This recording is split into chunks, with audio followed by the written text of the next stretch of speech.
Bonjour et bienvenue dans cette nouvelle vidéo. Ici c'est Edwin Stafak de la chaîne Arfo Forex. Sur cette chaîne, nous partageons du contenu relatif au trading, à l'économie, finance et business.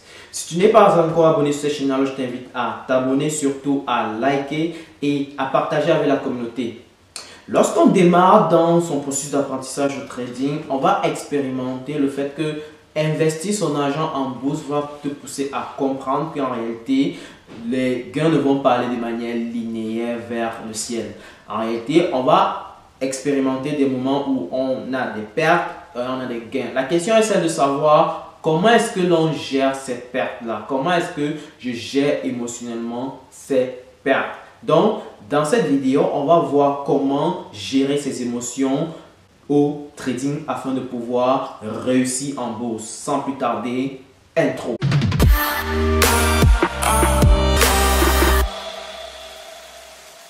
Donc, dans cette vidéo, on va voir comment gérer ces émotions. Ceci est très important dans ton processus d'apprentissage en trading, quel que soit le marché que tu vas opérer. C'est-à-dire que ce soit le Forex, que ce soit le marché des actions, des obligations, ETF, options, whatever. Ok? Donc, du coup, il est très important de maîtriser ces émotions parce que en réalité, en général, la majorité des êtres achètent sous l'effet des émotions et non sous l'effet de la raison. Donc, il faut faire très attention à pouvoir donc maîtriser beaucoup plus la raison plutôt que l'émotion. D'accord? Donc, mais avant d'attaquer le vif du sujet, je t'invite bien entendu à t'abonner si tu ne l'as pas encore fait, à liker les vidéos, à les partager avec le max de personnes afin de pouvoir aider la chaîne aussi à pouvoir toucher pas mal de personnes qui s'intéressent à la bourse mais qui n'ont pas peut-être l'information. Donc, ce serait vraiment top que tu partages cette chaîne-là à tes amis, à ton entourage, dans tes groupes WhatsApp, dans tes groupes Facebook. Ok? Et aussi, je t'invite à télécharger le livret gratuit que j'ai rédigé qui se retrouve en description de cette vidéo et qui t'aidera à pouvoir maîtriser en fait les 6 secrets pour un trading efficace. Donc, tu vas trouver à l'intérieur les erreurs que j'ai pu commettre pendant mon processus d'apprentissage et qui vont certainement t'aider à raccourcir ton processus d'apprentissage et donc du coup à éviter toutes ces erreurs là pendant tout ton parcours. Ok? Donc va en description, clique sur le lien, insère ton prénom et ton adresse email et tu recevras direct ton e-book gratuit. Très bien. Donc avant de toucher le sujet, il est important de savoir que les prix ne vont pas monter au ciel ou alors ne vont pas descendre en enfer. Donc j'ai un peu l'habitude de dire ceci parce qu'en réalité, lorsque certaines personnes achètent une action ou alors n'importe quel actif, parfois ils ont tendance à croire que cet actif-là va monter indéfiniment, c'est-à-dire va prendre de la valeur indéfiniment.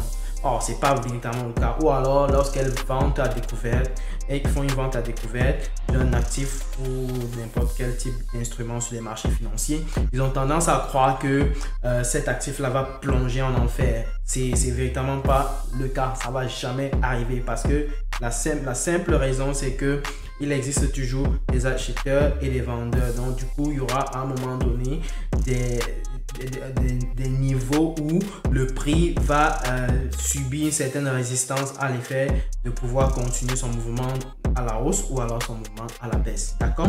Il est donc important ici de savoir quand est-ce qu'il faut prendre ses profits dès lors qu'on est en profit et quand est-ce qu'il faut accepter ses pertes dès lors qu'on observe que le marché va à contresens de ce qu'on avait anticipé. Ok? Donc, très important encore. Ceci va nous aider à pouvoir véritablement limiter l'exposition de notre capital sur les marchés financiers parce qu'on le sait très bien, les marchés financiers sont risqués. Donc, ça ne vaut pas la peine de pouvoir placer son argent sur les marchés sans maîtriser réellement les contours qui sont tout autour de l'actif qu'on est en train sur lequel on est en train d'investir actuellement. D'accord? Donc, on va être appelé à gérer ce qu'on va appeler son stop loss ou alors son take profit. Le stop loss n'est rien d'autre ici que le niveau de prix pour lequel on est prêt à accepter notre perte. Et le take profit est le niveau de prix pour lequel, dès lors que le prix du marché arrive à ce niveau-là, on prend nos profits si jamais on avait placé un ordre d'achat ou vente. Ok, donc voilà des éléments clés qu'il va falloir pouvoir gérer son stop loss, gérer son take profit afin de limiter les pertes. Ça, c'est déjà un premier pas d'un point de vue technique qui va vous aider à pouvoir maîtriser véritablement le montant qu'on est prêt à perdre et le montant qu'on est prêt à gagner. Parce qu'en réalité, avant de pouvoir trader, on doit être capable de pouvoir maîtriser un certain nombre de statistiques. Ok, et quand je parle de statistiques ici, ça voudrait tout simplement dire que il est crucial ici de pouvoir maîtriser son plan de trading, d'accord? Il est crucial de maîtriser son plan de trading. Et si tu ne maîtrises pas ton plan de trading, il y aura forcément des doutes, il y aura forcément des regrets. Tu vas te retrouver dans l'une des catégories des regrets. Soit c'est que tu regrettes que d'avoir placé ton ordre d'achat beaucoup trop tôt, soit c'est que tu regrettes d'avoir placé ton ordre d'achat vente beaucoup trop tard, soit c'est que tu regrettes de n'avoir même rien fait. Ok, donc c'est l'un des, tu seras dans l'un de ces villages qu'on va appeler les villages de si je savais. Ok, donc il est très important de pouvoir en fait bien ficeler un plan d'attaque sur les marchés financiers. Ok, et quand je dis plan d'attaque, ce sera un peu comme la boussole, la direction que tu vas devoir fixer, un peu comme la vision que tu as sur le long terme grâce à cette activité que tu es en train de mener. Je rappelle encore, si tu me suis sur Facebook, j'avais publié en fait j'avais fait un post qui disait que traite ton trading comme un business. En trading, si tu ne traites pas en fait ton activité comme un business, il y aura des difficultés à l'effet de pouvoir comptabiliser, faire les inventaires et tout ce qui va avec. Ok, donc le plan de trading ici n'est rien d'autre qu'une direction qui te donne un peu un ordre d'idée de la vision que tu as sur le moyen et long terme grâce à cette activité. Et ce plan-là va donc être en fait, va un peu chapeauter un ensemble d'outils tels que la stratégie, n'est-ce pas? La stratégie de trading qui en fait sera en fait, quand je parle de stratégie de trading, ce sera en fait le processus que tu vas employer à l'effet de pouvoir placer un ordre d'achat ou de vente. C'est-à-dire, c'est l'ensemble des conditions que tu vas voir être vérifié, ou alors la checklist que tu vas devoir vérifier afin de pouvoir décider d'acheter un actif ou pas. Donc ça, c'est déjà d'un point de vue technique des éléments que tu vas devoir intégrer dans ton processus, dans ton outillage, ok, dans ta boîte d'outils. Ok, donc il faut avoir un plan de trading, n'est-ce pas, qui est la boussole, qui est la direction générale sur le court, moyen, long terme. Ok, ensuite, tu dois avoir dans ce plan-là la stratégie qui va être déployée maintenant afin de pouvoir atteindre tes objectifs de court, moyen, long terme. Ok, et dans cette stratégie-là, tu vas maintenant être capable de décliner des statistiques pertinentes qui te permettent de savoir que ta stratégie est efficace sur le long terme. D'accord?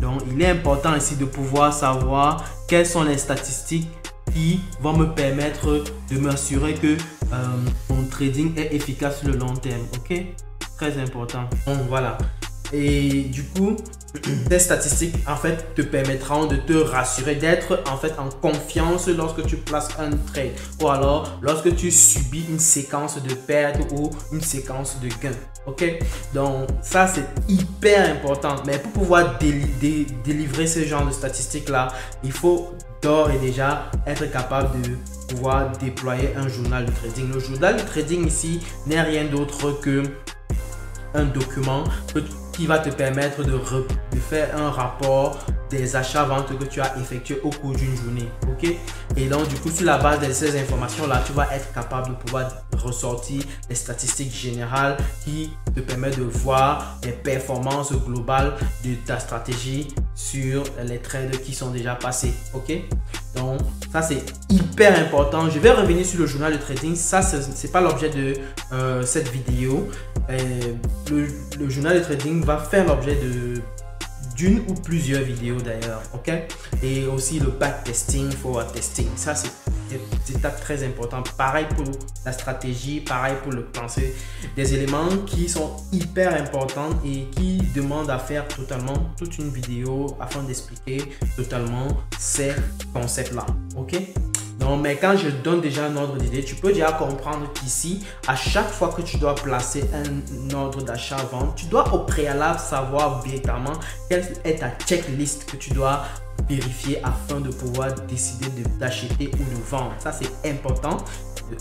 Maintenant, ensuite, tu dois être capable de savoir, ok, si jamais je perds consécutivement un certain nombre de fois, est-ce que je dois absolument changer ma stratégie? Non. Oui, n'est-ce pas? Alors, ce qui va te permettre de prendre ce genre de décision-là, c'est en fait les performances les résultats en termes de performance qu'a donné ta stratégie sur l'historique des données. Donc, après avoir fait ce qu'on va appeler un backtesting. Le backtesting va te donner en fait ces statistiques-là qui résument en fait les performances sur le long terme. Est-ce que sur la base de la stratégie que tu as développée, on peut se permettre de perdre peut-être 5 fois d'affilée, ou alors est-ce qu'on peut se permettre de gagner 10 fois d'affilée? Si on est déjà au-delà de 5 fois d'affilée, est-ce qu'il ne faut pas déjà faire attention à ce qui va pouvoir se passer plus tard? Alors ça c'est hyper important parce que dès lors que tu as ce genre d'informations là, tu ne crains pas parce que tu sais que tu es encore dans les marges de manœuvre de ta stratégie, ok? Et quand je parle maintenant ici de pertes consécutives, si jamais tu n'as pas d'informations relatives aux pertes consécutives, au nombre maximal de pertes consécutives que tu peux faire lorsque tu déploies une stratégie, tu vas te retrouver dans une situation où dès lors que tu réalises 1 à 2 pertes, alors du coup, tu commences à douter, tu commences à réfléchir, tu commences à dire « Hey, est-ce que je ne dois pas changer ?» Et du coup, la peur peut t'envahir et plus tard l'impulsion, et ainsi tu vas peut-être commencer à placer des revenge trading, c'est-à-dire que dès lors que tu vas commencer à perdre, tu vas vouloir dire que je vais récupérer la perte que je viens de faire. Tu fais ta vengeance en plaçant un autre trade dans le sens contraire, et là du coup le marché te flanque encore à l'extérieur, c'est-à-dire te met encore en perte, et là du coup tu commences à encaisser une séquence de pertes comme ça de manière consécutive et tu n'arrives plus à te contrôler. Donc ça, c'est les éléments qui vont certainement arriver dès lors que tu n'as pas les informations relatives aux différentes statistiques que je viens d'évoquer de manière assez sommarisée. Ok? Donc ici, quand j'ai parlé des statistiques qui te permet d'avoir une idée générale des performances de ta stratégie, j'ai parlé du nombre maximal consécutif de pertes que l'on peut se permettre de réaliser, ou alors du nombre maximal de gains qu'on peut se permettre de réaliser. Donc, contrairement au nombre maximal de pertes qu'on peut réaliser, on peut également réaliser un nombre maximal de gains, et sur la base de cette information là, on peut se croire déjà comme, on peut déjà se comporter comme le roi du pétrole. Imaginez un seul instant que tu places un premier trade, tu réussis, un deuxième trade, tu réussis, un troisième trade, tu réussis, un quatrième trade, tu réussis. Et à partir du 5e, tu commences à dire, hey, je suis déjà le roi du pétrole, je suis déjà trop fort, mes performances sont au top du niveau, top de chez top. Et là, du coup, tu commences à dire que, sachant que la stratégie est en train de marcher à la perfection, je peux, au lieu d'exposer 1% de mon capital, exposer plutôt 5%. Donc, tu passes de 1% de ton capital exposé à 5% de ton capital exposé. Et là, du coup, dès lors que tu fais ça, le marché te rappelle à l'ordre en retournant à la perte. Du coup, donc tu perds 5%. Et maintenant, pour pouvoir récupérer ces 5% là, c'est un parcours maintenant de combattant, parce que soit c'est que tu vas tomber l'effet d'ego, parce que lorsque tu vas tomber dans un effet d'ego, tu vas vouloir dire que non, j'ai toujours eu raison, et là du coup tu vas soit pousser ton stop loss vers le bas ou alors supprimer même totalement ton stop loss. Et là, du coup, le prix du marché va aller en sens inverse de ce que tu avais anticipé davantage. Plus ça descend, plus tu baisses ton stop loss. Plus ça descend, plus tu baisses ton stop loss. Et là, du coup, ça risque de te faire tourner en drawdown.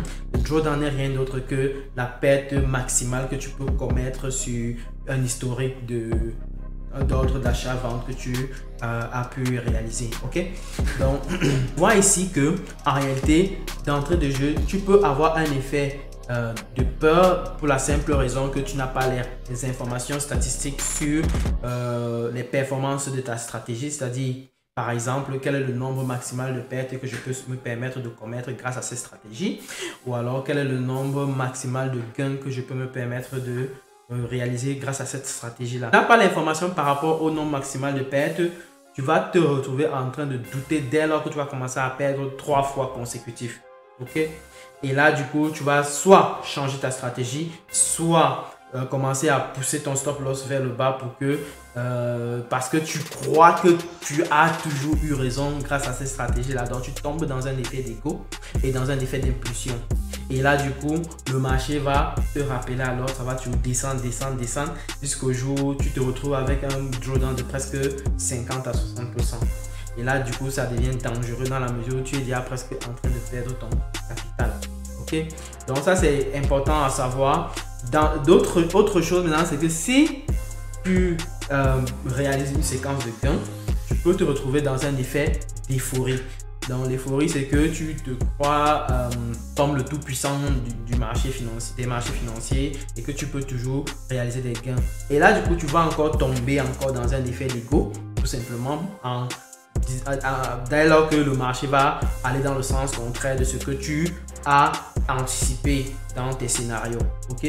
Donc, il est important ici de pouvoir maîtriser, d'identifier déjà ces différents comportements qui vont apparaître dès lors que tu vas commencer à placer des ordres d'achat ou de vente sur les marchés, et à pouvoir comprendre comment est-ce que tu te comportes pendant ces périodes-là. C'est-à-dire, comment est-ce que tu te comportes pendant une période où tu ressens vraiment la peur sur les marchés. Soit la peur peut venir de plusieurs raisons, hein. Et l'impulsion aussi peut venir sur plusieurs raisons, et l'euphorie aussi. D'accord? Donc j'ai cité ici juste quelques clichés. Donc, et la peur peut devenir un cercle vicieux, hein, n'est-ce pas? C'est-à-dire, lorsque tu réalises une première perte sous l'effet de l'émotion, ou alors sous l'effet de la peur ou de l'euphorie, tu tombes dans un effet d'ego, et l'ego va te pousser à davantage avoir peur et à prendre des trades sous l'effet d'impulsion. Donc, il est très important aussi de pouvoir éliminer très rapidement ces comportements-là. C'est-à-dire, dès lors que tu écoutes ton corps, tu ressens que ce trade-ci, je l'ai placé sous l'effet de la peur. Apprête-toi à couper les pertes le plus tôt possible. Ou alors, dès lors que ça passe en break-even, tu sors de ce trade. Parce qu'en réalité, tu vas vraiment t'observer en train de manifester tes émotions dès lors que le prix est en train d'aller en sens inverse de celui que tu as pré-identifié. Ok? Donc, ces éléments-là sont hyper importants. Donc, fais un peu comme genre, il est important de faire comme une auto-observation de soi et de voir quelles sont les périodes pendant lesquelles je me sens totalement en émotion, n'est-ce pas? Par exemple, moi, je vais prendre un exemple sur moi. Moi, par exemple, lorsque lorsque je suis sur les marchés financiers et que, par exemple, à l'université, je vais devoir faire une présentation, je suis en train de préparer une présentation, supposons dans un séminaire. Alors là, je sais pertinemment que pendant cette période-là, je suis un peu sous l'effet de l'émotion parce que il y a un peu l'adrénaline qui est liée à l'effet que je dois préparer cette présentation-là. Et cette adrénaline-là peut se transférer donc sur mon comportement que je vais déployer tradant sur les marchés financiers. Donc du coup, les périodes comme ça, j'ai finalement compris après pas mal de temps que il est important pour moi de ne pas trader pendant des périodes où je sais que j'ai des présentations à préparer. Donc des jours comme ça ou alors les 2 jours, enfin un jour avant, en tout cas 1 à 2 jours pendant la période où je prépare mes présentations, je dois totalement arrêter de trader. Donc je ne fais rien, je fais autre chose quoi. Je ne regarde pas les marchés. Aussi, donc, il y aura d'autres comportements comme ça. Peut-être ça peut être un événement malheureux qui est arrivé dans la famille ou alors un événement heureux. C'est des périodes comme ça là où tu dois potentiellement t'éviter parce que en fait l'émotion prédomine la raison à ces moments-là. Ok?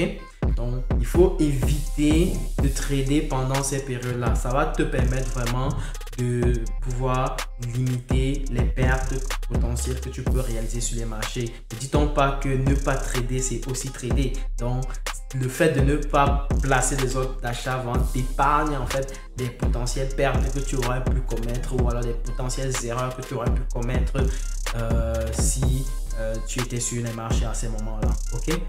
Donc, fais un peu comme une auto-observation de toi.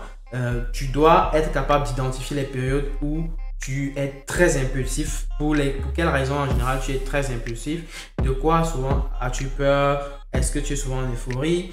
Et commence à t'exercer sur les marchés financiers. Si tu as déjà commencé, ça c'est surtout pour ceux qui ont déjà commencé à s'exercer sur les marchés financiers. Commence à t'observer quand tu places les ordres d'achat ou vente. Ok? Et pendant ce moment-là, tu dois être capable vraiment d'observer chaque mouvement que tu effectues.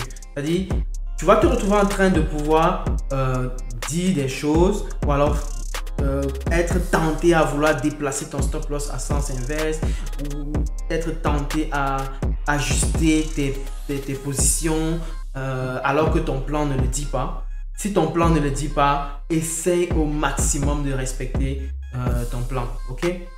Et une fois que tu as identifié les périodes, ou alors les circonstances, les événements qui sont tout autour de la période où tu as placé le trade et que tu étais sous l'effet de l'émotion, donc tu dois être capable de lister cela afin de pouvoir savoir que hey, dès lors que je suis en situation X, Y, Z, je suis en effet je suis sous l'effet de l'impulsion, je suis sous l'effet de l'émotion. Donc du coup, il n'est pas intéressant pour moi de pouvoir trader. Donc, très important. Ok? Donc, le trading est... je voulais aussi rappeler ici qu'il y a ce phénomène qu'on appelle le phénomène de tendance. Il faut faire attention à ces effets de tendance. En fait, on va se rendre compte que depuis un moment, bon, ça c'est ce que j'ai remarqué, il y a beaucoup de personnes qui me contactent et qui demandent comment investir dans le Bitcoin. En réalité, quand quelqu'un me contacte et me demande cela, je comprends tout de suite que la personne est en réalité sous l'effet de la tendance. On peut investir, tu peux investir dans le Bitcoin, ça c'est vrai, mais il faut être capable de savoir si réellement c'est de ton propre gré que tu as décidé de le faire ou bien alors c'est un effet de tendance qui a peut-être prédominé dans ta pensée afin de te pousser à l'effet de pouvoir prendre ces décisions-là. Ok? Donc, voilà pourquoi il est important de pouvoir savoir réellement les raisons pour lesquelles tu veux t'investir par exemple sur un phénomène de tendance. Parce qu'en réalité, actuellement, le Bitcoin, pour quelqu'un qui veut s'investir dans le Bitcoin, moi je dirais plutôt que soit si tu n'es pas en mode spéculatif, il faut faire très attention. Si tu n'as pas un très gros capital, ok? Si tu n'es pas dans un phénomène assez spéculatif sur le court terme, moi je ne pense pas qu'il est intéressant de pouvoir s'investir dans le Bitcoin là maintenant, à moins que bon, ce soit ton choix, ok? Et il faut attendre une bonne période de correction afin de pouvoir décider d'acheter le Bitcoin ou alors de se positionner, ou alors même l'Ethereum. Il y a aussi un phénomène d'effervescence là qui est en train d'apparaître également sur l'Ether. Donc du coup, important de véritablement savoir quels sont les critères qui me permettent de pouvoir acheter ou de vendre le Bitcoin. On revient encore sur la stratégie, on revient encore sur le plan de trading. Ok? Donc quel est ton plan de trading? Quel est ton plan à l'effet de pouvoir investir sur le Bitcoin? Si tu n'as pas de plan, si tu n'as pas de stratégie, c'est mort. C'est carrément mort. C'est carrément mort. Ce n'est qu'une question de temps. Ok? Donc, ta mort a déjà été anticipée. Okay? Donc, il faut éviter de tomber sur l'effet de masse. Chercher à avoir une stratégie assez claire afin de pouvoir s'investir de manière correcte pour pouvoir limiter les potentielles pertes qui pourraient arriver.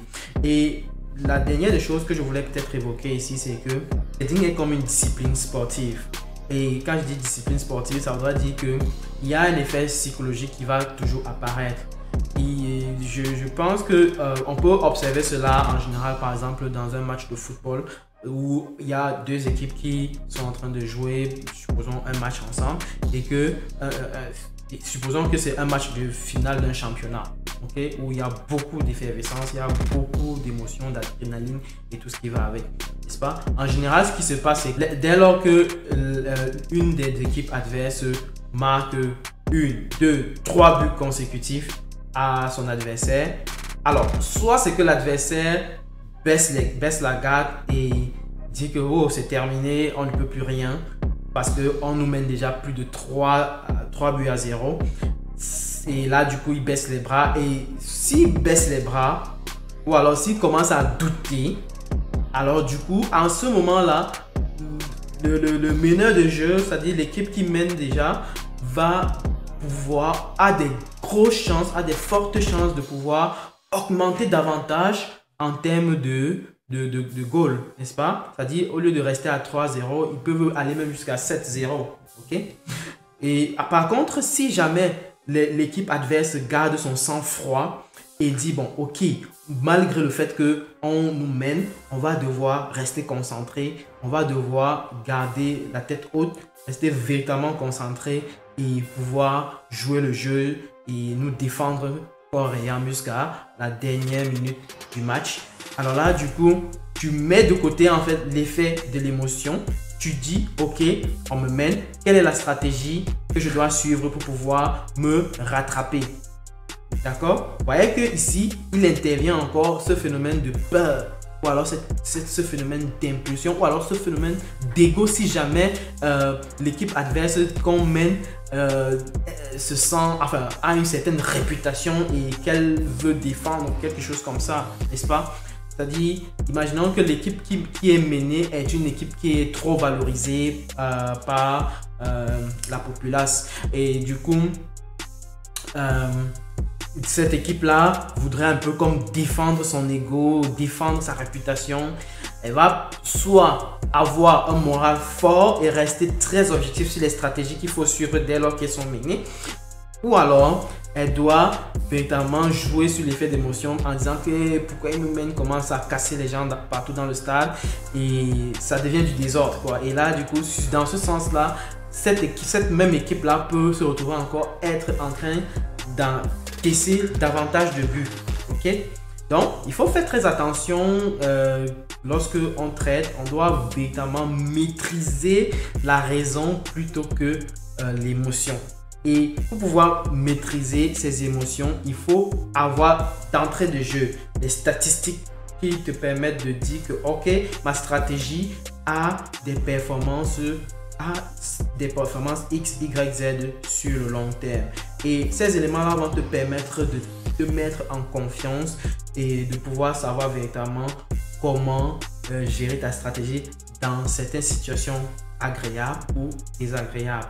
Ok, et le plan de trading sera un peu comme le document qui va chapeauter en fait tous ces outils là, toute ta boîte d'outillage qui va être déployée sur le marché. Ok, et aussi tu dois être capable donc d'anticiper les phénomènes qui vont potentiellement affecter ton état émotionnel et donc anticiper que hey, dans telle circonstance je ne peux pas trader, dans telle circonstance je peux trader. Okay? Parce que le trader doit garder son sang froid, très important. Donc voilà, c'est terminé pour cette vidéo. J'espère que tu l'as aimé.